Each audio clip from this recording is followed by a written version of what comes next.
And finally, Breeze, what's really important is to remember that when someone dies, it doesn't define the end of a relationship and connection. And this is really, really important now, I'm about to say, because I think some people don't quite grasp the magnitude of what I'm about to say, or they don't quite believe it. Physically, the connection has gone. They are no longer there to hold their hands or to give them a kiss or to talk to physically. But again, emotion and connection and love, that carries on. And this is really, really correct. This is true and correct. So love and emotions, it does not stop. Physically, yes. Emotional love will always carry on. So it's understanding there's a massive change in your future with that person. Physically, they've gone. Emotional love carries on. And those words there, that's what I really tell people to try and remember. It's hard because we're used to having them there and going for the beer with them, or, going out for dinner, or if there are our close relationships, literally being in the home with us. So it's that loss and separation, which is so difficult. But as I say, love and emotion, it simply can't stop. It carries on for a lifetime. So it's about understanding that. And these small connection points I've mentioned to you already, if you can bring those into your life now to tell that person with you, then that can help as well. Journaling as well, creating a journal, a grief journal, or just, you don't have to call it a grief journal, just putting your mindset, how you're feeling down on paper. There is something about carrying out the physical activity of writing stuff down. It can really help. It gets it out of your brain, puts it on paper, so it can help you today, straight away, getting it off your chest, getting it down. It can help you over a short period of time because you can measure your progress or actually how bad things are. You can see where you're at. But actually, what I think is really, really important and really positive, in 5 years' time, you can use it to look back on and think, wow, look how far I have come. So actually, you can use it to be really proud of, like a journal to be proud of in the future. So there's a few ideas there as well to use. Really useful stuff. One thing that I'm curious to get your perspective on is we've touched on it already, the religious aspect, spirituality aspect of it. What do you think of in comparison now, so modern society and how our ancient ancestors, I don't know if you've ever thought about this, but how their connection to death and the afterlife, how it's so different from back then to now. Have you noticed those differences? Oh, 100%. 100%. Everyone's busy now booking holidays. People don't want to think about death. We're all too busy having too much fun.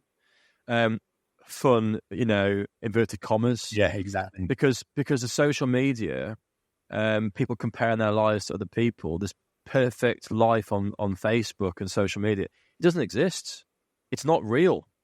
We have highs and lows. That's part of life. But again, you don't see the lows really on social media. It's people by the pool or, the perfect family picture. So yeah, it's dangerous. It's creating a false economy.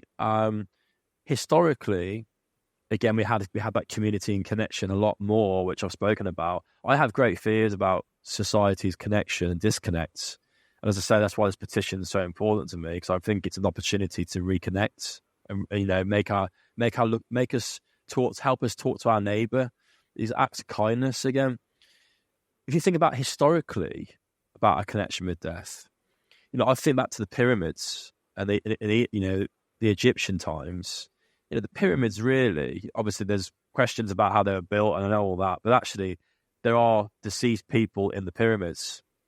So every day in Egypt, when you're walking around, you got a cemetery right in front of your face, really. So death is with you all the time.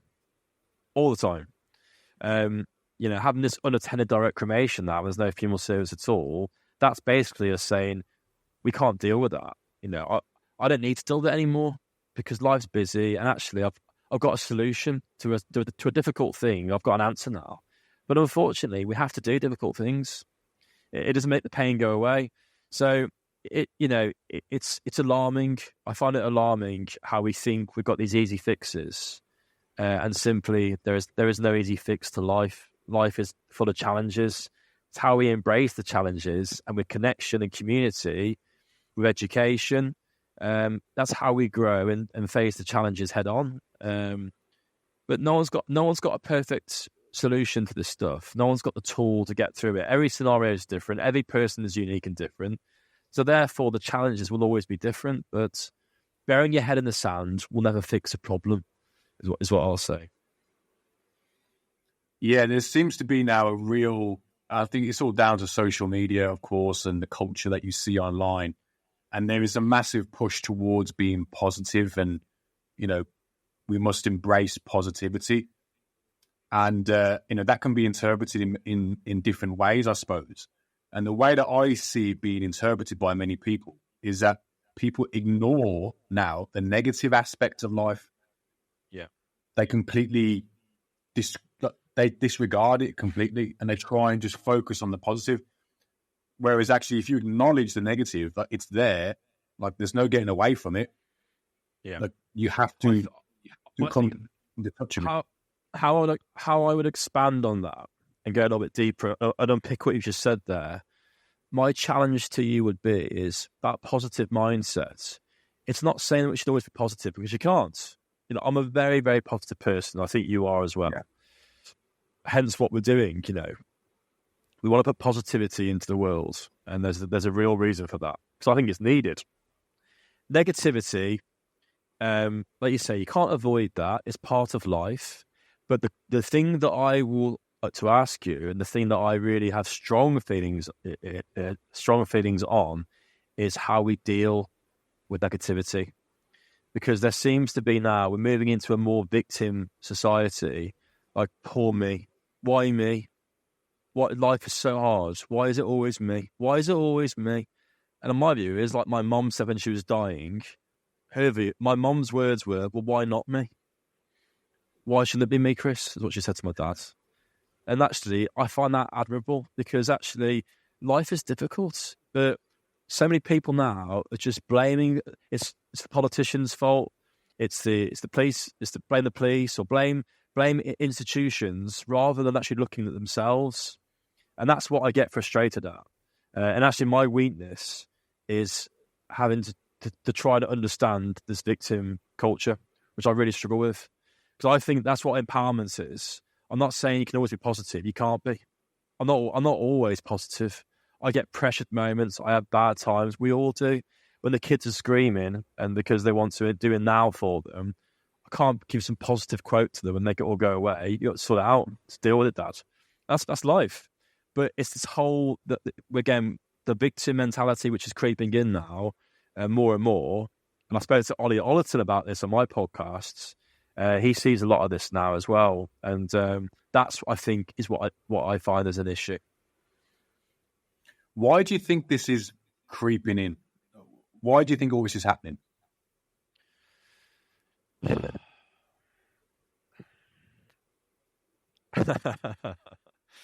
It's a tough one, right?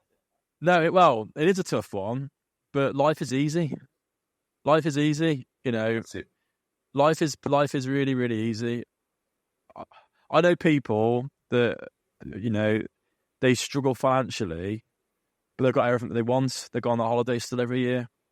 So it's like, well, how bad is life? How bad are things? How difficult actually is life? So, yeah, they say, don't they, that soft times create soft people, tough times create strong people. So, it's hard. Some people think that's harsh words, but and it's not all this masculine stuff. No, I'm not, totally against that kind of approach. But we've got to be. We should be wanting to take on challenges. That's what I'm getting at, Reese. And I see it at work here now. Young people, they don't. There's the discipline now. People are struggling to iron their shirts. Young people, because they just think, well, why? It's about self-discipline, self-respect, self-dignity.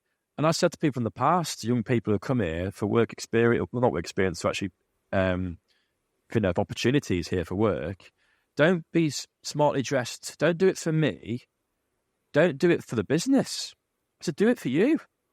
I said, get your shirt ironed, your shoes cleaned. Do it for you, nobody else. Do it for your standards. And you'll feel better. And that's how you'll start to grow as a person.